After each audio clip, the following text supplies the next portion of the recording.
ত্রিপুরাকে আবার যদি সঠিক খুঁটির উপর দাঁড় করাতে হয়, রাজ্য থেকে দুঃশাসনকে তাড়াতে হবে।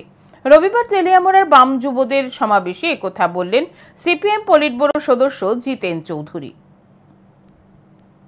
প্রয়াত প্রাক্তন বাম যুব নেতা তপন চক্রবর্তীর 26তম শহীদান দিবস উপলক্ষে রবিবার যুব সমাবেশ হয় তেলিয়ামুড়ায়। ইদানিংকালের মধ্যে বৃহৎ সমাবেশ হয় এদিন। বাম দুই যুব সংগঠন ডিওয়াইএফআই ও টিওয়াইএফআই এর ডাকে হয় এদিনের সমাবেশ।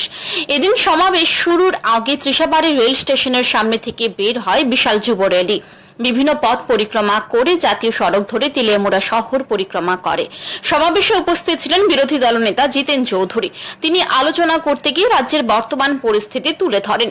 জিতেন বাবু বলেন, ত্রিপুরা রাজ্যে সর্বনাশা যে ধ্বংসাত্মক যজ্ঞ শুরু হয়েছে, সরকারি অর্থ লুট, সংবিধানকে অচল, উন্নয়নকে স্তব্ধ করে দেওয়ার।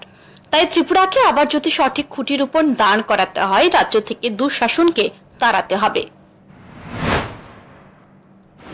আজকে ত্রিপুরাজ্যের মধ্যে যে সর্বনাশা, এই ধ্বংসাত্মক যজ্ঞ শুরু হয়েছে, সর্বত্র সরকারি অর্থ লুটের, সংবিধানকে অচল করে দেওয়া, উন্নয়নকে স্তব্ধ করে দেওয়া, তার জন্য ক্ষতিগ্রস্ত শুধুমাত্র সিপিআইএম বা বামপন্থীরা না, ক্ষতিগ্রস্ত শুধু ইউআইএফ এবং টিওএফ যারা করে সেই যুবকরা না, আপনার ছেলে মেয়ে, আপনার ঘরের নতুন প্রজন্ম, তারাও সমানভাবে এই ধ্বংস নিদায়ের মধ্যে তারও জীবন সেখানে আসছে।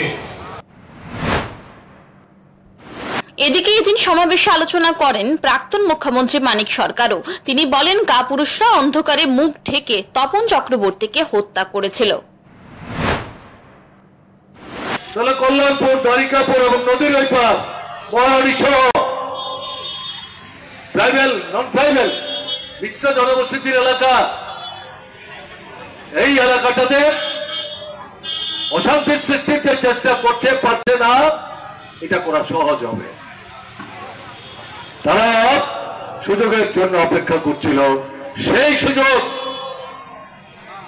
নদীর ওই পার থেকে মিটিং শেষে তখন যখন নৌকার মাধ্যমে নদী পারাপার হয়ে দ্বারিকাপুরের নিজের বাড়িতে আসার জন্য পথ চলতে শুরু করেন, এই কাপুরুষেরা অন্ধকারে মুখ থেকে তাকে খুন করেছে।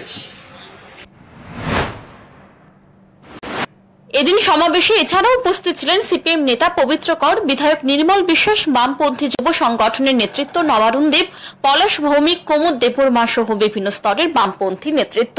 এদিনের সমাবেশ তেলিয়ামুড়ায় বেশ আলোড়ন ফেলেছে। Bureau report, news today.